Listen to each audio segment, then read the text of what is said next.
straight talk with no chaser. It gives the people a voice, empowers you with a choice. She gives you straight talk, no chaser. Straight talk with no chaser. Straight talk with no chaser. Straight talk with no chaser. She provides a platform of growth and gives the dying people hope. She gives you straight talk, no chaser. Straight talk with no chaser. Straight talk with no chaser. Straight talk with no chaser. Welcome to the Straight No Chaser Show on Intellectual Radio. This is your host, Rhea Ray Harris, and I'm so glad to be with everyone this evening. Well, my guests tonight are a powerhouse duo because they were doing things separately and then came together to do something even bigger. So to my immediate left is Laura Knights. How are you? I'm good, thank you. And to her left is Summer Alexander. How are you? Wonderful.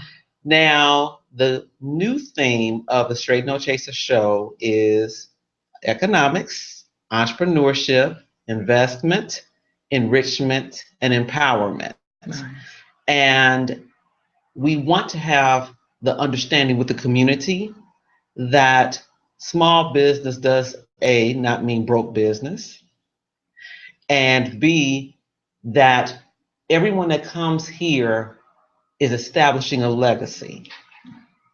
And both of you have, over the past few years that I have watched you on social media, shown your legacy. So I just want to say that because I've been very impressed with you. Awesome, thank you. Thank you. Now, but we're going to start off with you all speaking about your individual successes because you all started not as a partnership.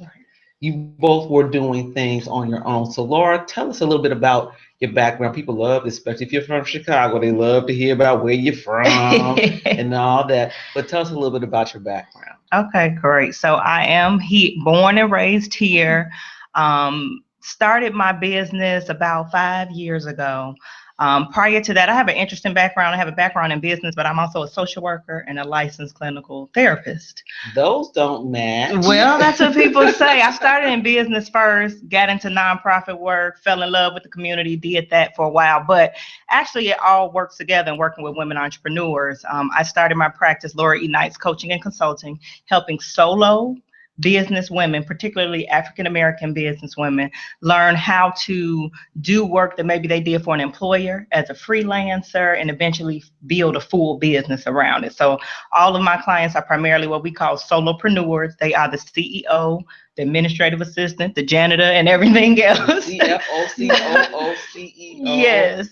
SEO. Yes, but Okay. I've allowed with my unique background to work on some of the mindset issues that a lot of women entrepreneurs have: fear, negative talk, a lot of self-sabotage going on. So my social work side allows me to really get into that with them. And then my business side allows me to help them build the strategy to actually make money in addition to getting out of their own way. Now let me go back to what you were saying about what women do to themselves to stop themselves from empowering themselves in business. Do you know, is there a consistent reason or does the reason change from woman to woman? I think there are some common themes, but it varies. A lot of women that I work with are nurturers and caretakers for their family. So they are, go-getters that investing in other people's dreams, but sometimes really struggle with putting that all into their own dreams. Sometimes it's a resource issue. Sometimes it's a lack of a support network, and having to get around like-minded folks to really push them, and that's what we're going to talk about in our partnership a little bit. But it's a number of things, but a lot of it confidence, not wanting to be salesy, so they're giving their service away and not realizing that they're not honoring themselves or their clients by not charging appropriately for it. So a number of things. Okay. Now, Summer, you were doing something else. Yes. Tell us a little bit first. Are you from Chicago? Well, I don't know if I can claim Chicago. When I go out of the state, I'm from Chicago. When I'm here, I can't rep Chicago, the city itself, because I'm from the burbs. Okay, so South burbs. I got little birds. okay, I got because some I know South that birds. guy got eaten up talking about he was from Chicago. Right. You're from Evanston. They Right. cracked me up. Now, what South suburb are you from? I'm in Madison. I've been there since I was 19 years old. Okay. Now, what were you doing once you came out of school? So I originally was a network engineer. I worked for AT&T. That was my plan A, my plan B, and my plan C. That was it. I was going to do what they tell us to do, which is go to school, get a good job, work that job for 30 years, and then you retire, right? Just in time for all the ailments to kick in and you not be able to babysit grandchildren. Right. But I had bought in hook, line, and sinker. This is what I was going to do. But 7 years in, they downsized my department, and I was at the top of the list. I was one of the last hired, which put me at the top of the list to be first fired. First fired, exactly. So I had to come up with a plan B, which I did not come to easily. I always tell the story how I moped for like 8 months. Why is this happening to me? What is my life? What am I supposed to do now? Well, what was your severance pay that you moping for 8 months? Exactly. My husband was like, all right, this moping phase is over. Got to get ourselves together. Got to get ourselves together. Okay, after the 8 months where you were like, wow, I wasn't ready for that. What shifted in your mentality? Kids needed to eat. Something real basic. Right. Yeah, our household is very much set up as a 2-income household.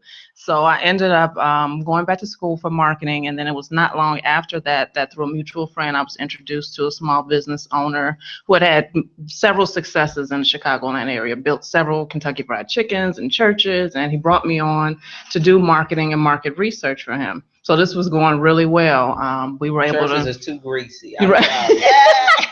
Not churches, chicken, like okay. churches, like facilities, Jesus. like Jesus churches. All right, I throw it to my chicken. You know, as many times as I've told that story, I've never made the correlation. I wonder how many people think I meant churches chicken. Okay. So anyway, I'm working for him. Things are going well. I put together this market research and data, and we would go out and present it to potential investors, and we're able to raise like $300,000 in capital for the company. Great. Plan B is working well, except 2 years in, the owner passed away. And the business was not yet at a place where it could sustain itself. So that left me unemployed for a second time. And people still needed to eat. And people still needed to eat. So long story short, eventually it came to me that what I did for that one business owner, there were probably a multitude of business owners who could benefit from me doing that research. And so that's where my business was born. With $26 is what I had left to my name by the time I came up with this idea. But that engineering background I had helped me to take 10 of those dollars, build my very first website, and that's what launched my business, Summer Alexandra Research.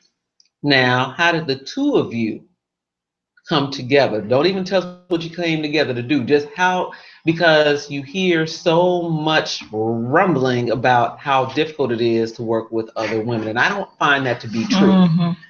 You know, I think it's a personality conflict versus a gender conflict. So could you please tell people how two wonderful women in their own rights came together to launch something else? And just to clarify, we both still own and operate our own businesses separately, and then we have this partnership where we overlap in our services. We work together. Okay. Laura tells the story good. Yeah, so we were both vendors at a small business expo, had our little tables. Roland Martin was the speaker.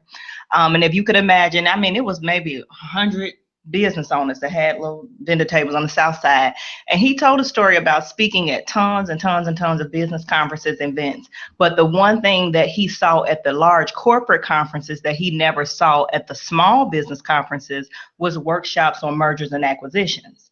And so he said, you know, there's a ton of jewelry makers here. If you all put your resources together and bought in bulk, you would probably make more money together than you just buying 10 pieces here and all this kind of stuff, because your overhead is so high. So as he's saying that, you could imagine kind of my light bulb going up. Summer is over there somewhere, her light bulb going up. And we had met here and there through mutual networks, but never really sat down. And we ended up making a date at a restaurant to just brainstorm, learn about each other, and see, what are the possibilities to do some special projects together. And we shut the place down. They were trying like to vacuum sweeping the floor. and we could do this, and it started from there. Now, for your partnership, what is it called, and what should your clientele expect? So we call ourselves the Savvy Solopreneurs. And the way we present ourselves is we're like your girlfriend's giving you business advice. So nothing too uptight, or what I mean, we talking just like we're talking now, but we're bringing our experience, our knowledge, our background into helping women grow their small businesses. And with this partnership, because you do have your own separate expertise levels, what are each of you in that conversation teaching the women, what you teach in your solo businesses? Yep, absolutely. I like to say I have one lane and I drive real well in it, and I don't swerve out of it. So I'm market research and marketing, and everything else I hand over to Laura. And our mindset and strategy, like overall business strategy. So it works together. Things like pricing, things like clarifying your offering. How do you package your offerings to maximize your money? And then, of course, all that negative head junk, how do we deal with that and create a plan for that as well?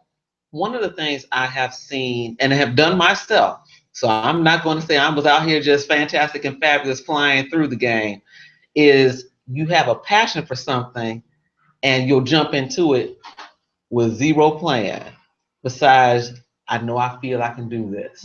Do you all speak to ladies about a 1 year, 2 year, 5 year plan? That is like the foundation of what I do. It is such a big deal to me, because a lot of times when we get this idea, somebody told us our cakes are really good, or we got a cute idea for a t-shirt, and we're going to start a business, and we're just going to jump out there, and we feel like we're in business because we go and get some cards printed up, some flyers, we've got our Facebook page, and we're posting about our business, but we haven't done any research. We don't know who our client is.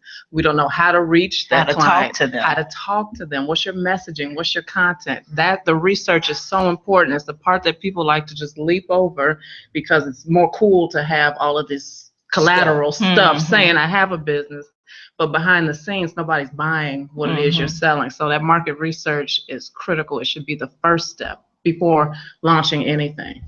And then even with the strategy, we see a lot of people do what we call the spaghetti strategy. I just throw it up in the wall and hope some stick, instead of let's really plan out. Now that we have the research, we know who the client is, what moves them, what kind of words, what kind of messaging is going to get them to actually spend money, not just click like on your page, but until you're making money, you got a hobby. You don't have a business. Let me ask you this. Have you had a client that once you did the research, that they really did not have an idea that was strong enough to turn into a business? Have you had that happen? Multiple times. And it may be that we just needed to shift a little bit. Not necessarily that you have to, give up your dream, go back to work, forget it. But it's just, okay, how can we take what it is, like Laura talks about, how can we package your expertise for real profit? How can we expand on this idea? How can we differentiate you from everybody else who's already doing that? Because I see so many, for example, I live on the southeast side and close to the intersection of 87th and Stony Island. And there are restaurants and restaurants and restaurants. And I look, and I always go in my head for the smaller ones, not the McDonald's or the Wendy's, but for the smaller restaurants, how long are they going to be here? Because this is such a saturated area. And I've actually kept up, because there are a couple of locations that have been restaurants. They just haven't been the same restaurants for typically more than 2 or 3 years. And you go, I wonder if they had a 5-year plan. I wonder how their funding sources, were set up, or, loans, God forbid, if you have to go that route, or, whatever it took to make it. And my mother always said, because I grew up in that community, everybody eats, but your burger has to be a really heck of a burger to make me not go to Wendy's. My mother loves Wendy's. And there is a restaurant I'm giving free PR because I have a problem with that. It's called That's a Burger on the corner of 83rd and Stony. She will go to That's a Burger periodically because she feels like that burger is good and it's a Black-owned business. And if the line of Wendy's is probably too long that day, she will go there. But that's about it for her. So when you have a market idea like the jewelry making, like a restaurant, how do you get the people off of the I have a dream program to I have a plan, and this is, like you said, what is going to differentiate me? Because a lot of people don't want to move from their initial vision. Yeah. Right. How do you convince them to make that alteration? I don't know that you can all the time, but hopefully you can gather enough information and research to make it very clear to them that this is, and it's a number of things.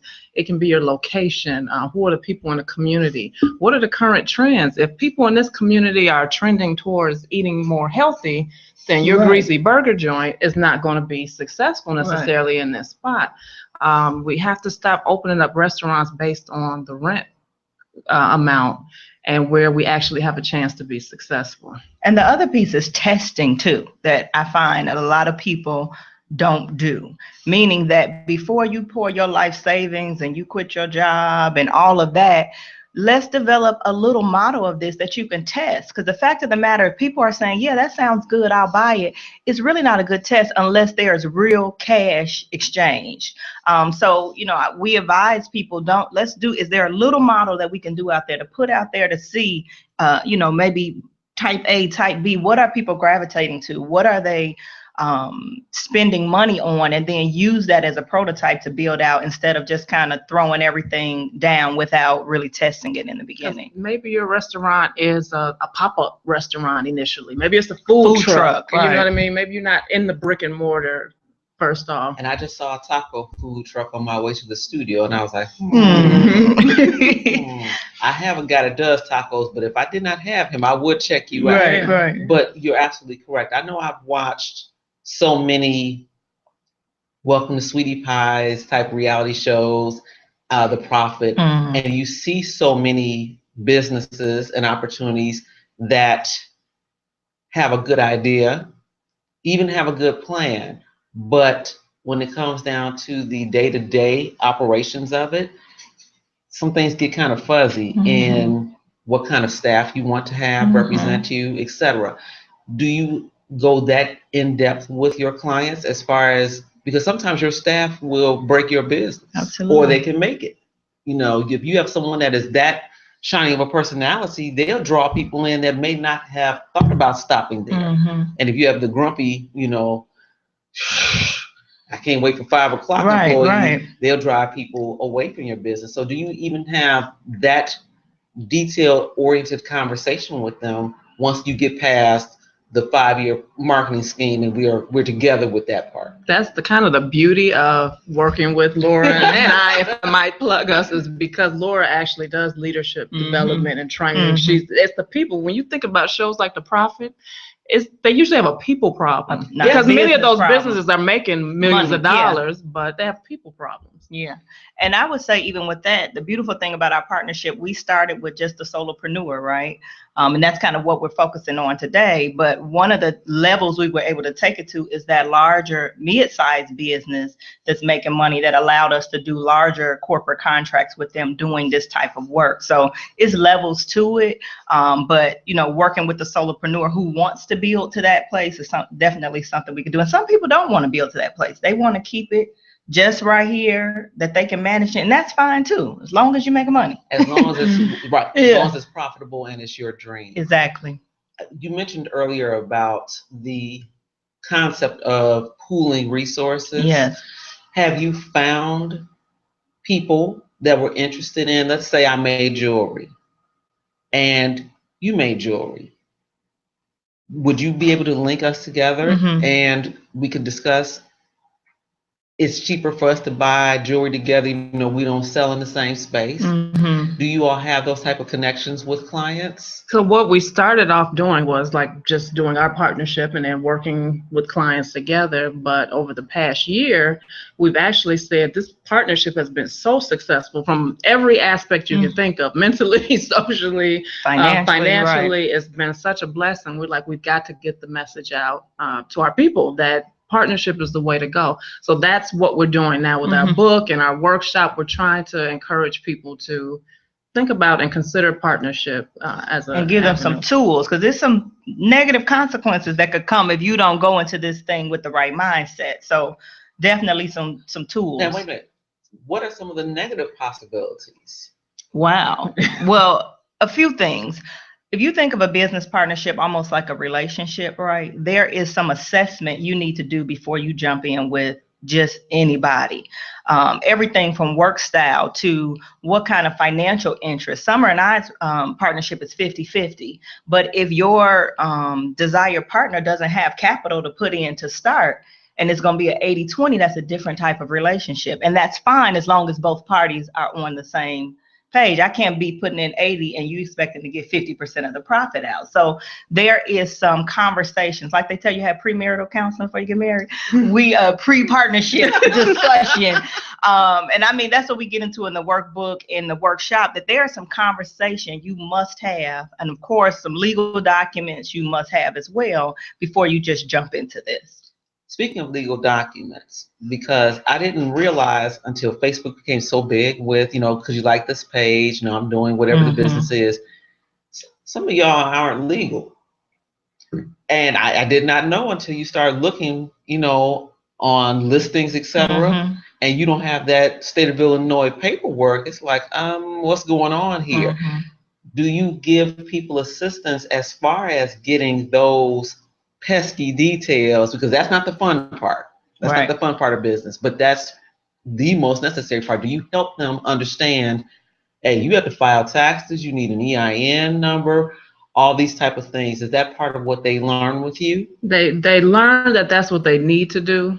Again, at one lane we drive in, so we don't We're give not out lawyers legal nor advice. attorneys. We nor have accountants. a legal agreement, and we highly encourage and emphasize the importance of having that. I mean, Laura has seen firsthand partnerships dismantle and go south because of not having the legal agreement in place. And the key with the partnership is that we don't have to do everything. So we have other attorneys, accountants that are in business that we refer our clients to, that we partner with to say, hey, I got somebody for you. This is what they need. I refer my clients to people all the time, and we vetted those individuals. So we have go-to attorneys, go-to accountants that we know are going to treat our people right. So we give you the overview, but then we say, go talk to the expert to actually fill out your paperwork. But they'll know, because I know you can't put a gun to anyone's head and make them do the legal work, or any of the work for that matter, but you do have those folks. Earl, we're going to start us an Intellectual Radio South office. We're going to get us a partnership. Wait, I'm going to take Wanda, though. I'm taking Wanda with me. You can't keep Wanda.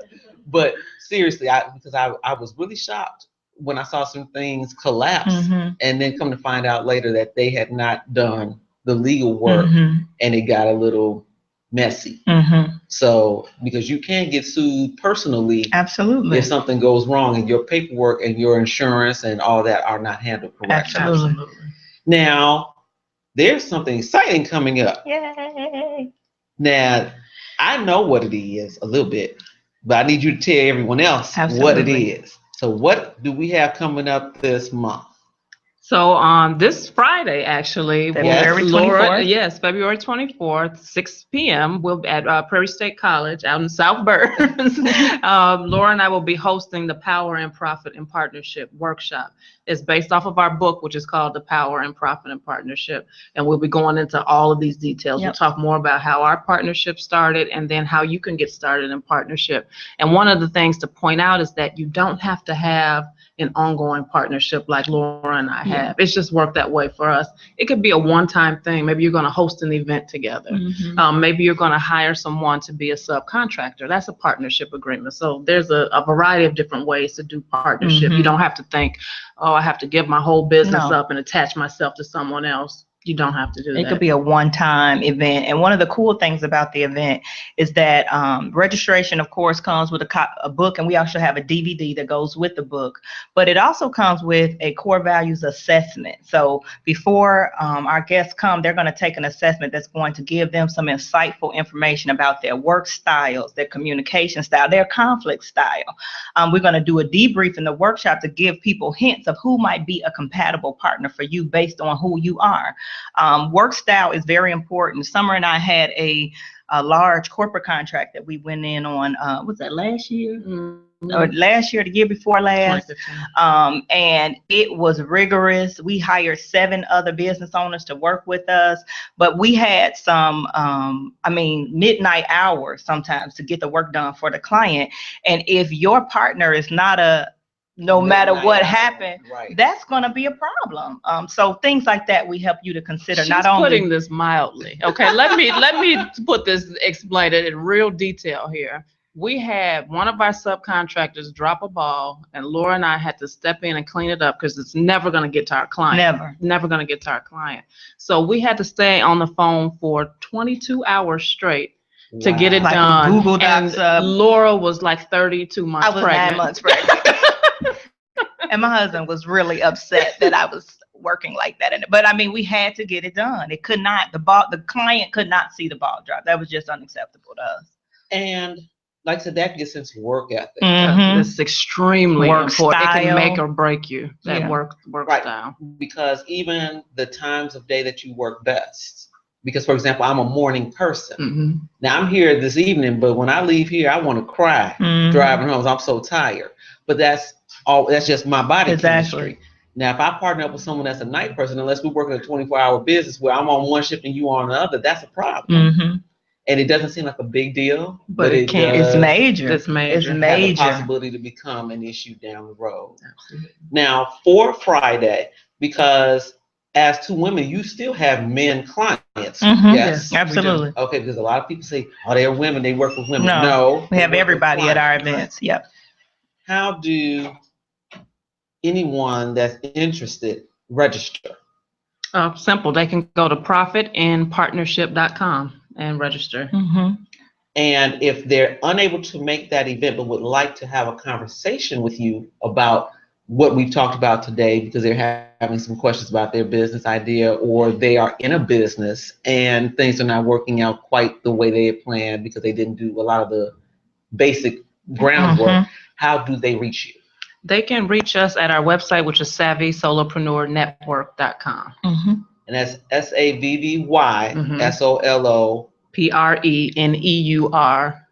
network NETWORK.com. Let's give them the phone number too. Yeah. Or you can call us at 800-475-4907. Now, is there anything that you would like to say about either of your individual businesses or your Savvy Solopreneur business that the average person that sees you out here just would not know? That's a good question. That's a good question. Well, I mean, I think broadly, I would just like to say we are so passionate about this partnership thing. And, we're working on a project that we're going to be releasing in the upcoming months. Even though we work with everybody, we have a heart for Black women entrepreneurs as Black women entrepreneurs. And the majority of our clients are Black women entrepreneurs. But we do our research, and we were reading a report through it was the 2016 commissioned by American Express, the 2016 State of Women-Owned Businesses report. And reading the report, it tells all about how women business owners are doing. We hear all the time that Black women business owners are the fastest growing group of entrepreneurs. And that's true.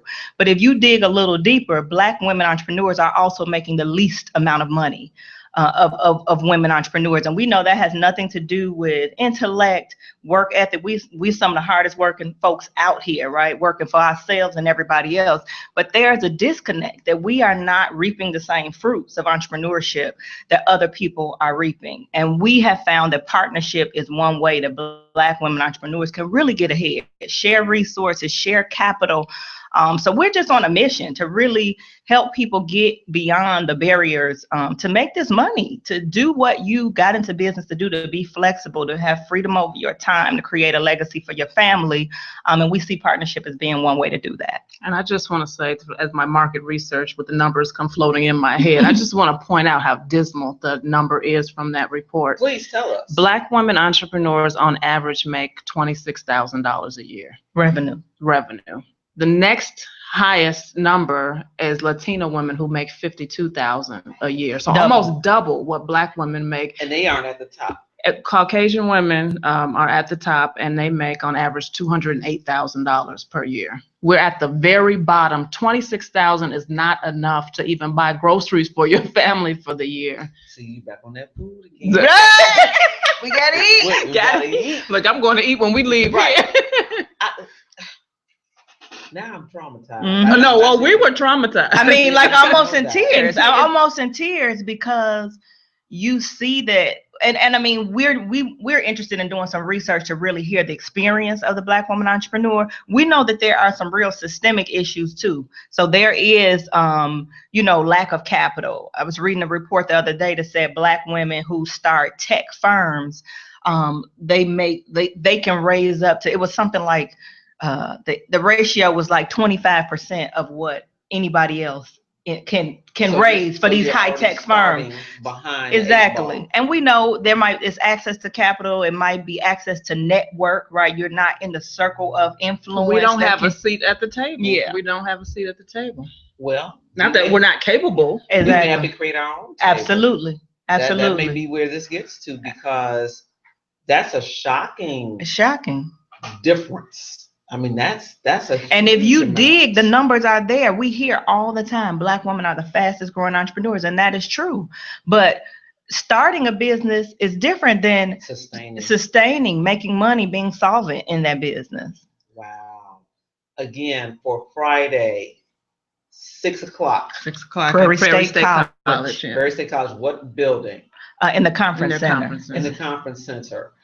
And you have to register online. Can you register on site? Online is preferred because you get a whole packet with a book. You got to take that assessment. And you got to take your assessment. And that assessment is so powerful. Yeah. Even if you decide not to partner with a business owner, it's going to save your marriage. I'm telling you, it's going to help you with your friends. It's going to get your life together. Yes. You're going to understand yourself. It's life-changing. It's life-changing. And down the road, you have other big projects coming up. Absolutely. Laura and I have committed beyond revenue we're trying to make in our own business. We're going to move the needle on that $26,000 per year. It's a purpose thing. It's not even about. It's not about us creating a program to help you. No, we already have all that. This is about we're going to get past that 26,000 number. Well, I'm going to have to go on and sign up because I'm just because I have a quote unquote 9 to 5.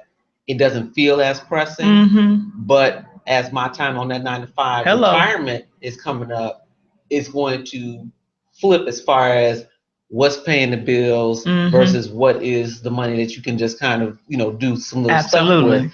So put me on the list. Yes, because I'm there. Absolutely. And with that, I thank you so much for being a guest on the Straight No Chaser show, because what you're doing is beyond important. I didn't know how serious it is.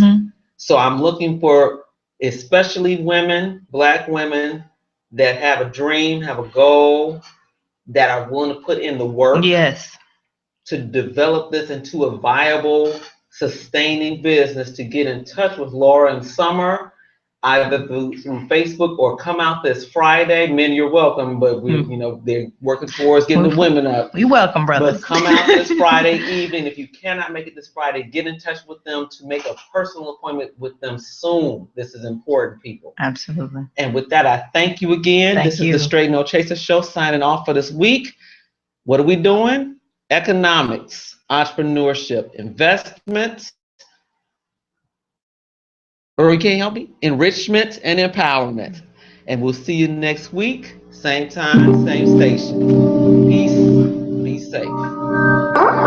It's straight talk with no chaser. We give gives the people a voice, empowers you with a choice. She gives you straight talk, no chaser. Straight talk with no chaser. Straight talk with no chaser. Straight talk with no chaser. She provides a platform of growth and gives a dying people hope. She gives you straight talk, no chaser. Straight talk with no chaser. Straight talk with no chaser. Straight talk with no chaser.